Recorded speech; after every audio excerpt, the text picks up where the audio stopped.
Halo, Tuhan memberkati. Paskah akan segera tiba sebentar lagi. Lalu, apa yang harus kita lakukan untuk merayakan Paskah? Pada zaman Perjanjian Lama, mereka yang tidak disunat tidak memenuhi syarat untuk merayakan Paskah. Lalu, pada zaman Perjanjian Baru, apakah mereka yang tidak dibaptis memenuhi syarat untuk merayakan Paskah? Jadi, hari ini kita akan mempelajari makna apa yang terkandung dalam baptisan. Tentu saja, kita semua tahu bahwa baptisan mengandung janji pengampunan dosa dan keselamatan. Karena baptisan mengandung janji keselamatan dan pengampunan dosa, maka sebaiknya dibaptis sesegera mungkin, bukan? Jadi, gereja Tuhan membaptis orang dengan langsung. Namun, banyak gereja Babel membaptis orang setelah 6 bulan atau setahun kemudian. Mereka harus mempelajari banyak hal dan menyelesaikan beberapa kursus sampai mereka dapat dibaptis. Namun, baptisan adalah salah satu hukum Tuhan yang harus dilakukan tanpa penundaan.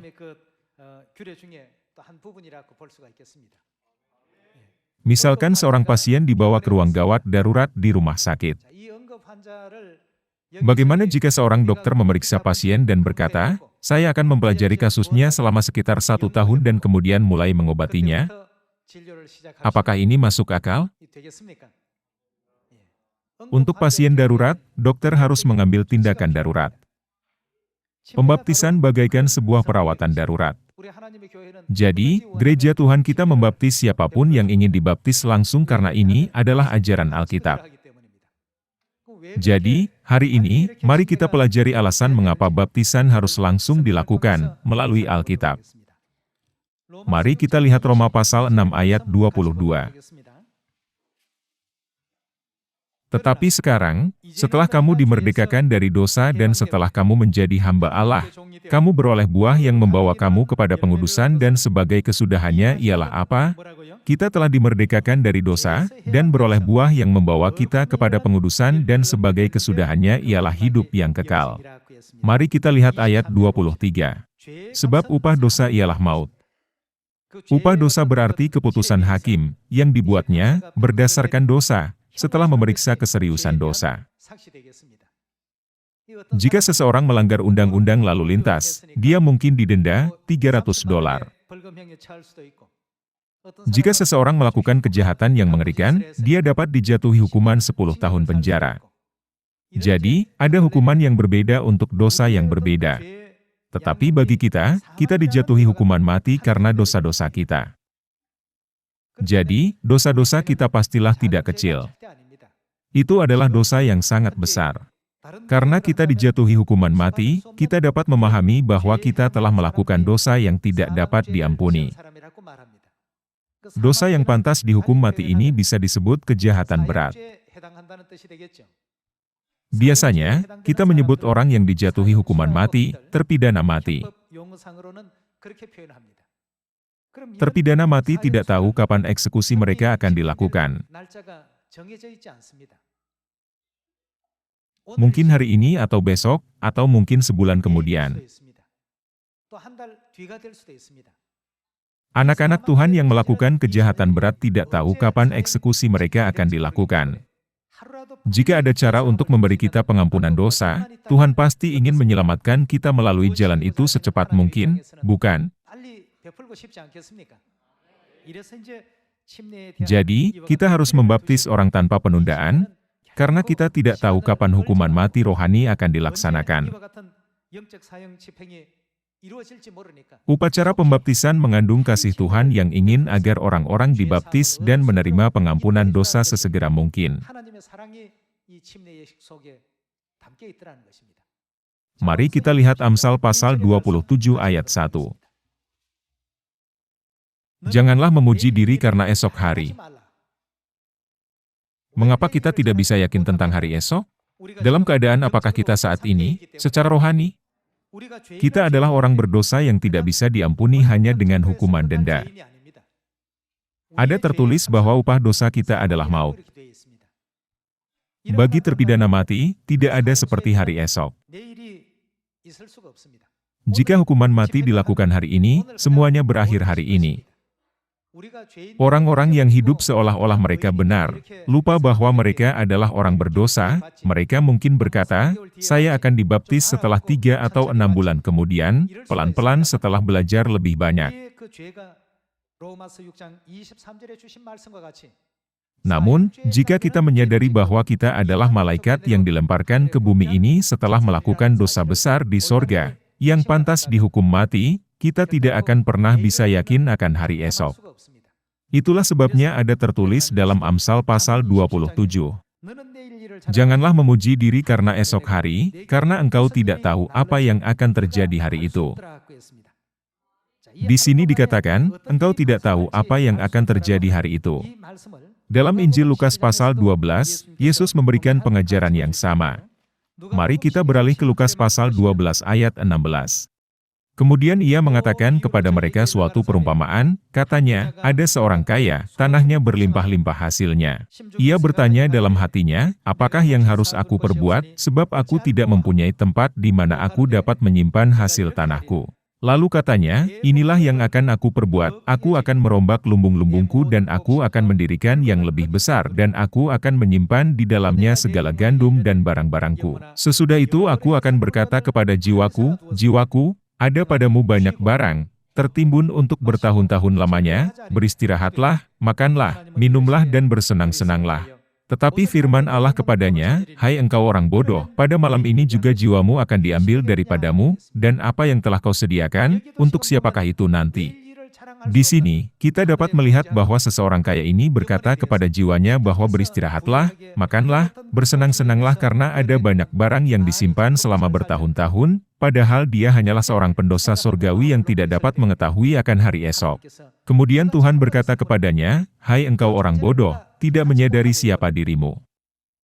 Begitu Tuhan memberikan perintah dari sorga, hukuman akan segera dilaksanakan. Kita tidak tahu kapan hari itu akan datang. Hari itu bisa hari ini, 1 jam kemudian, atau bahkan 10 menit kemudian. Tetapi orang kaya itu berpikir, saya memiliki banyak barang yang disimpan selama bertahun-tahun. Beristirahat, makan dan bersenang-senang. Tanpa menyadari bahwa dia telah melakukan dosa besar di sorga, yang pantas dihukum mati, dia mengira bahwa dia akan hidup dengan tenang dan aman selalu.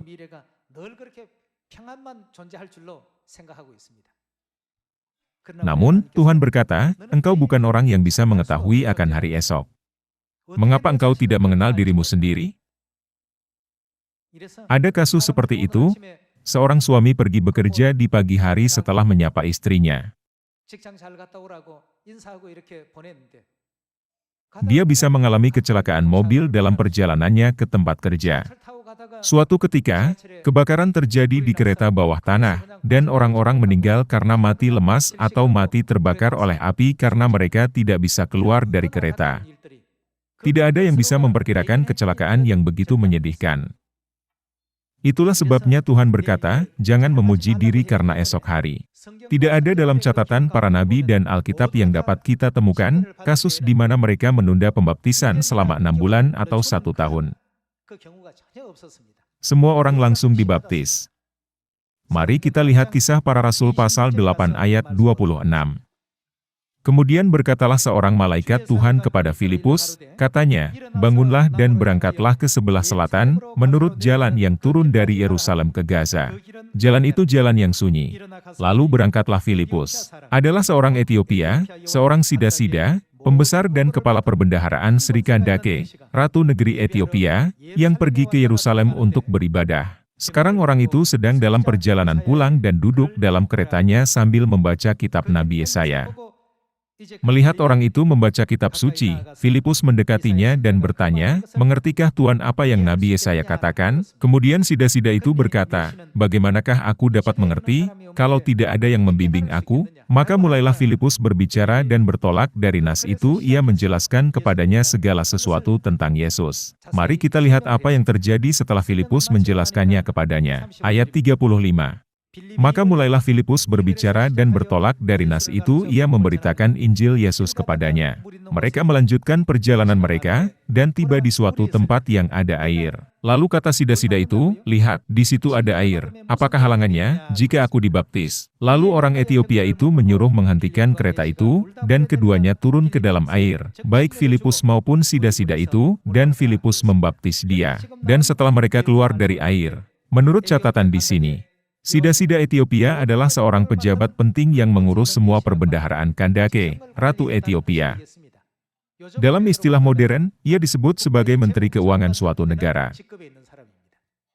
Tidaklah mudah bagi seseorang yang berjabatan tinggi untuk dibaptis di jalan karena orang yang lewat bisa saja melihatnya. Dia bisa saja berkata, "Mari kita pindah ke tempat yang lebih baik, tempat yang bersih. Saya ingin dibaptis di sana." Tuhan sangat ingin menyelamatkan sida-sida itu. Jadi apa yang Tuhan lakukan? Tuhan mengubah pikirannya sehingga ia dapat langsung dibaptis. Dari sudut pandang rohani, sida-sida itu adalah pasien darurat dalam kondisi sangat gawat. Kita tidak boleh mengabaikan pasien dalam kondisi yang sangat gawat atau menunda pengobatan. Untuk menyelamatkan sida-sida Kandake, Roh Kudus menggerakkannya. Dengan demikian, mereka tiba di suatu tempat yang ada air. Filipus membaptis dia, dan mereka keluar dari air. Bagaimana Filipus membaptis dia? Apakah dia menunda pembaptisan selama 3 atau 6 atau 7 bulan atau 1 tahun? Kita harus menyadari bahwa menunda baptisan bukanlah kehendak Tuhan sama sekali. Secara rohani, baptisan adalah hal yang sangat mendesak. Kecuali seseorang dibaptis, mereka tidak dapat melepaskan beban dosa. Kecuali mereka melepaskan beban dosa, mereka akan disertai dengan siksaan api yang kekal di neraka untuk selama-lamanya. Jadi demi keselamatan kita, Tuhan memerintahkan kita untuk langsung dibaptis, bukan? Jadi kasih Tuhan terkandung dalam perintahnya. Mari kita lanjutkan membaca Kisah Para Rasul pasal 10 ayat 48. Lalu ia menyuruh mereka dibaptis dalam nama Yesus Kristus. Kemudian mereka meminta Petrus, supaya ia tinggal beberapa hari lagi bersama-sama dengan mereka. Ini adalah adegan di mana Petrus membaptis Kornelius dan keluarganya. Mari kita lihat bagaimana Petrus membaptis mereka di ayat 40.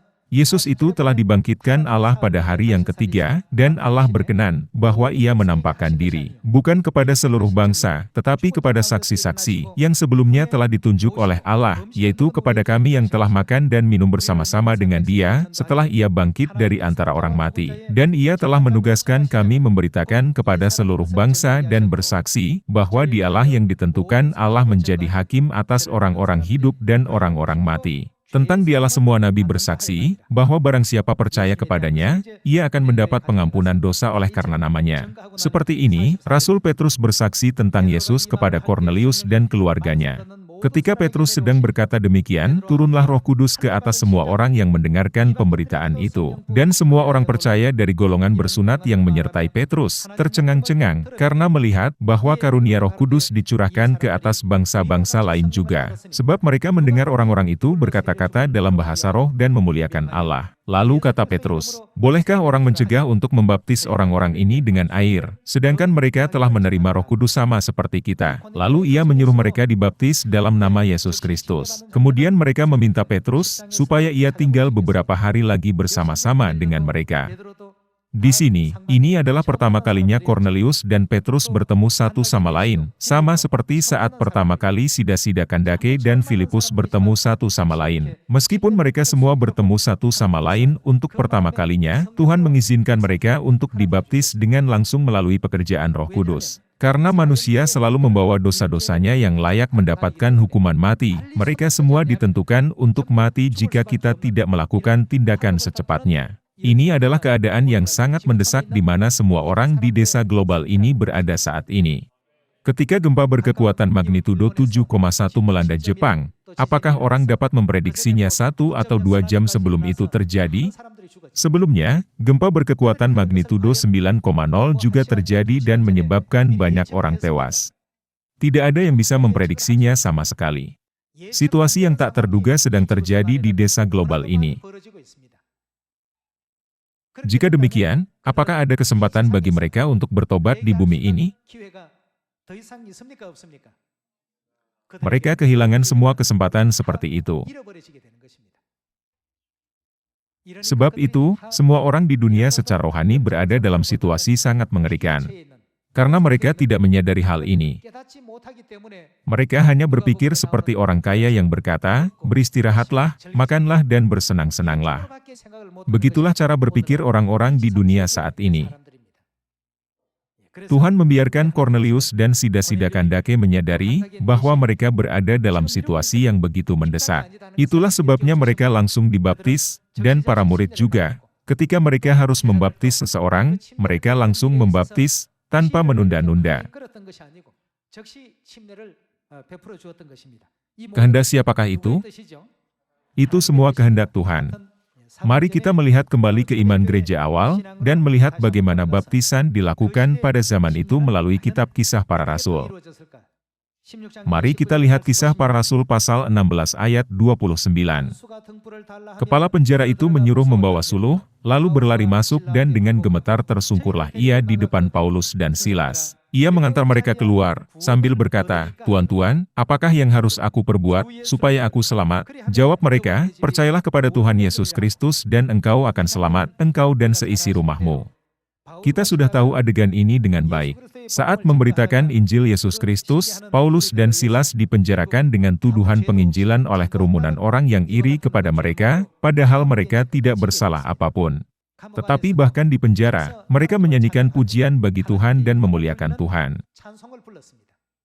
Tapi kemudian, tiba-tiba, gempa bumi terjadi pada saat itu. Bumi sangat terguncang dan pintu penjara terbuka.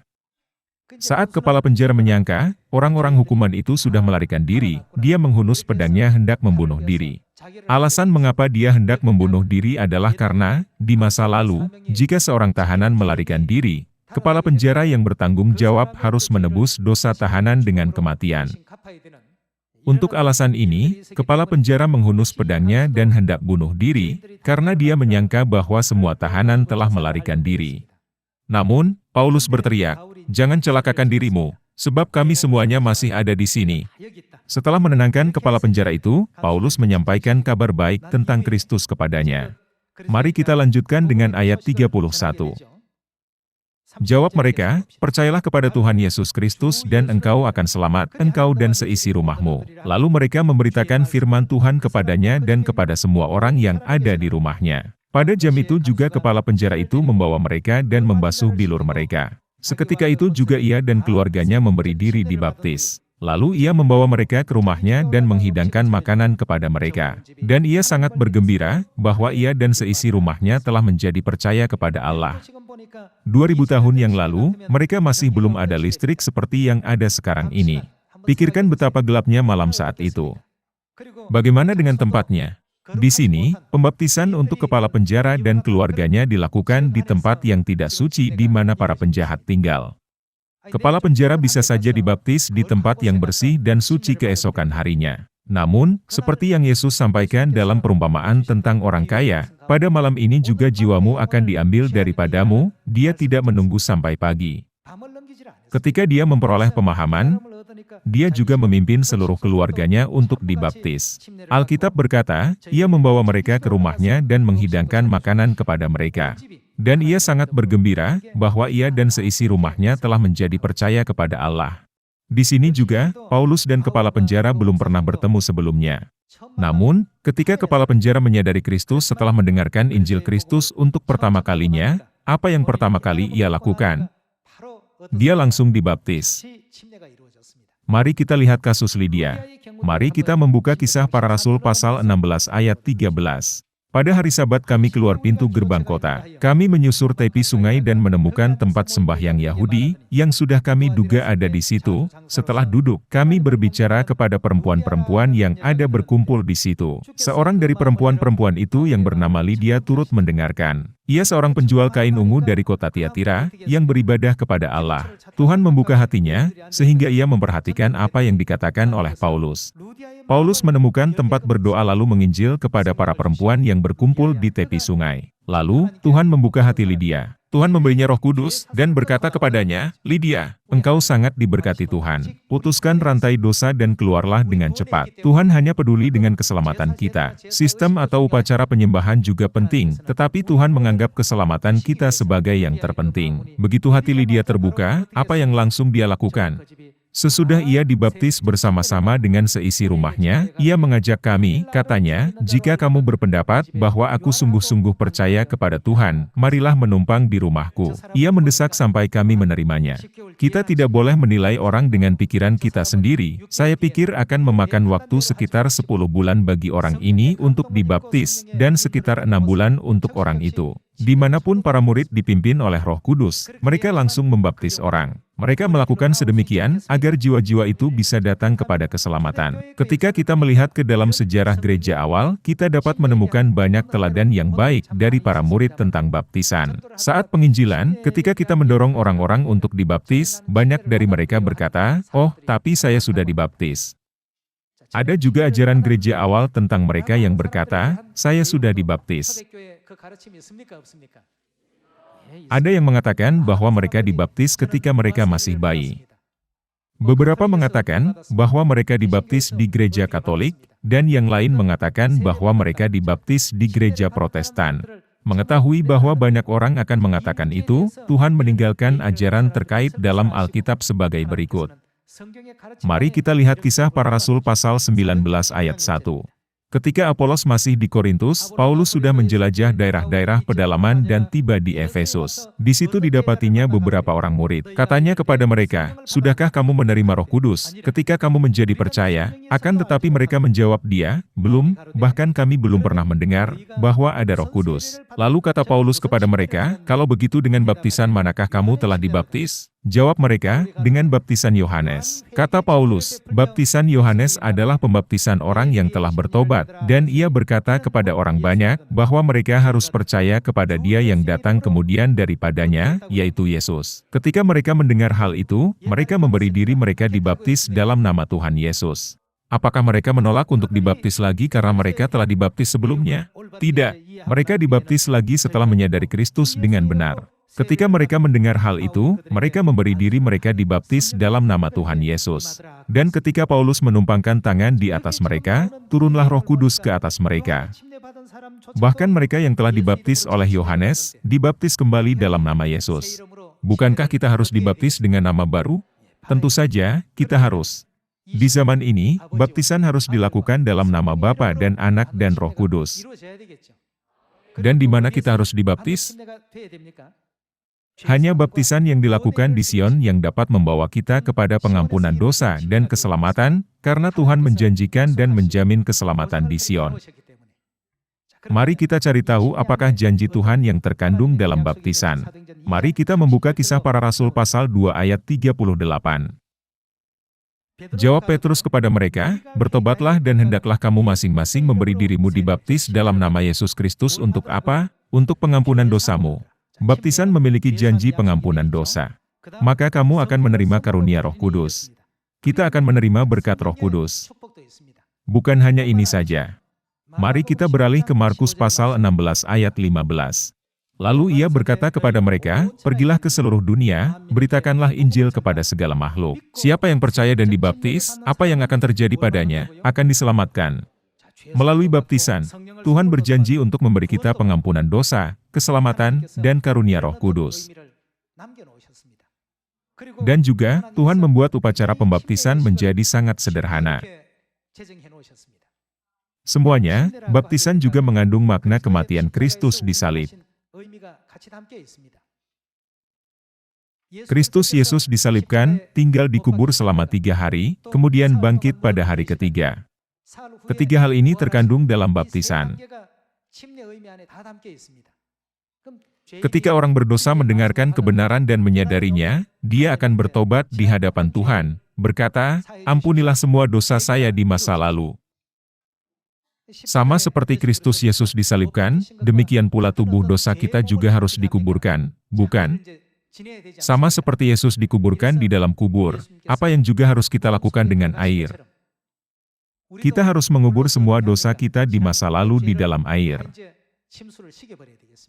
Sama seperti Yesus bangkit dari kubur, ketika kita keluar dari air, kita dilahirkan kembali dengan kehidupan baru dan seluruh tubuh dosa kita dihancurkan. Baptisan mengandung makna ini. Jadi, bagi kita, orang berdosa, yang telah berbuat dosa yang pantas dihukum mati selamanya di kerajaan sorga, Tuhan membuka jalan untuk benar-benar bertobat dari dosa-dosa kita dan ambil bagian dalam keselamatannya yang kudus. Ini adalah upacara pembaptisan. Untuk mengampuni dosa-dosa kita, Kristus Yesus telah mengorbankan dirinya sendiri. Dia telah sangat menderita dan sangat dihina oleh manusia. Apakah kalian semua pernah menonton film The Passion of the Christ? Tuhan Sang Pencipta diejek dan diolok-olok oleh ciptaannya, dia dicambuk, dan dagingnya dicabik-cabik. Momen-momen tersebut sangat menyakitkan baginya. Karena Yesus sudah tahu sebelumnya apa yang akan terjadi dan bagaimana dia akan menderita semua hal ini, maka sampailah dia bersama murid-muridnya ke Getsemani setelah merayakan Paskah. Lalu dia berdoa. Ketika dia berdoa, dia berkata, "Ya Bapakku, jikalau sekiranya mungkin, biarlah cawan ini lalu daripadaku." Ketika dia memikirkan penderitaan yang harus dia tanggung, itu adalah sesuatu yang benar-benar tak tertahankan. Meskipun Yesus datang ke bumi ini untuk menyelamatkan seluruh umat manusia, dia mengucapkan firman tersebut. Ini menunjukkan betapa mengerikan rasa sakitnya. "Jikalau sekiranya mungkin, biarlah cawan ini lalu daripadaku." Setelah Yesus berdoa seperti itu, dia menambahkan sesuatu yang menghancurkan hati kita. Tetapi, dia mengatakan hal ini setelahnya. "Tetapi janganlah seperti yang kukehendaki, melainkan seperti yang engkau kehendaki." Penderitaan dan kesengsaraan Yesus yang besar terkandung dalam upacara pembaptisan. Yesus berdoa, "Tetapi janganlah seperti yang kukehendaki, melainkan seperti yang engkau kehendaki." Setelah berdoa seperti ini, dia menerima segala jenis fitnah, ejekan dan cemoohan, dan pada akhirnya meninggal dengan menumpahkan darahnya di salib. Orang-orang menaruh mahkota duri di kepalanya, menawarkan anggur asam untuk diminum, dicampur dengan empedu. Mereka mencambuk dia, dan menikam lambungnya dengan tombak. Melalui penderitaan tersebut, Kristus menetapkan jalan menuju pengampunan dosa. Tuhan mengalami rasa sakit dan penderitaan yang luar biasa. Melalui penderitaannya, Tuhan mengizinkan kita untuk menerima pengampunan dosa dengan mudah. Biarkan saya memberi kalian sebuah contoh. Ada seorang ayah yang bekerja keras, dia bekerja 8, 9 atau 10 jam sehari dan bahkan bekerja lembur. Dia bekerja keras untuk mencari nafkah bagi istri dan anak-anaknya, dan untuk menyekolahkan anak-anaknya ke sekolah yang unggulan. Dan dia memiliki seorang anak yang sedang sakit di rumah. Agar anaknya sembuh, dia juga harus mendapatkan biaya pengobatan. Jadi, siang malam, dia bahkan melakukan pekerjaan yang tidak ingin dilakukan orang lain untuk menyiapkan biaya pengobatan. Setelah melalui kesulitan yang ekstrim, dia bisa membeli obat. Jika anaknya meminumnya, dia akan sembuh dari penyakitnya. Bagaimana proses sampai ayahnya bisa menyiapkan obatnya? Itu adalah waktu yang sangat menyakitkan. Dia harus bangun pagi-pagi sekali saat fajar, dan pulang ke rumah larut malam, sangat kelelahan. Meskipun dia lelah, dia tidak bisa meninggalkan anaknya tanpa perawatan. Semua orang tua ingin anak-anaknya sembuh dari penyakit. Dengan demikian, sang ayah mendapatkan uang melalui kerja keras yang menyakitkan, dan hampir tidak mampu membeli obat. Bagaimana dengan anaknya? Yang harus dilakukan sang anak adalah meminum obat tersebut, dan dia akan sembuh dari penyakitnya. Untuk menetapkan peraturan baptisan, Tuhan telah menderita penyaliban, dikuburkan dan bangkit pada hari ketiga. Dia harus melalui semua hal ini. Tapi bagaimana dengan kita? Apakah Tuhan membebani kita dengan penderitaan dan kesusahan di salib? Tidak. Apa yang Dia minta untuk kita lakukan? Dia hanya meminta kita untuk dibaptis dan makan roti dan anggur. Tuhan kita menanggung semua penderitaan dan meminta kita untuk tidak melakukan apapun selain dibaptis, dan hidup dengan makan roti dan minum anggur. Untuk mendapatkan uang untuk membayar obat, sang ayah bekerja siang dan malam, bahkan mendengar segala jenis kata-kata di tempat kerja. Satu-satunya hal yang harus dilakukan anaknya adalah minum obat, dan dia akan dibebaskan dari rasa takut akan kematian. Apakah jalan yang dibuat begitu mudah bagi kita? Itu adalah baptisan. Kita harus menyadari fakta bahwa kasih besar Tuhan yang tidak terlihat terdapat dalam baptisan. Tuhan memikul beban yang besar dan membiarkan kita mengikutinya dengan mudah. Ini adalah baptisan.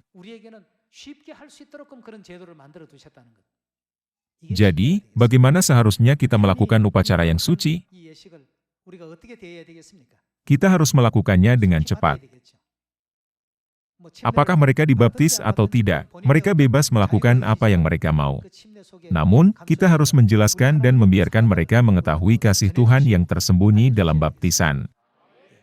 Marilah kita selalu menempuh jalan iman dengan penuh rasa syukur, tidak pernah melupakan kasih karunia orang tua sorgawi kita. Saya harap kalian menerima banyak anugerah melalui khotbah ini. Terima kasih.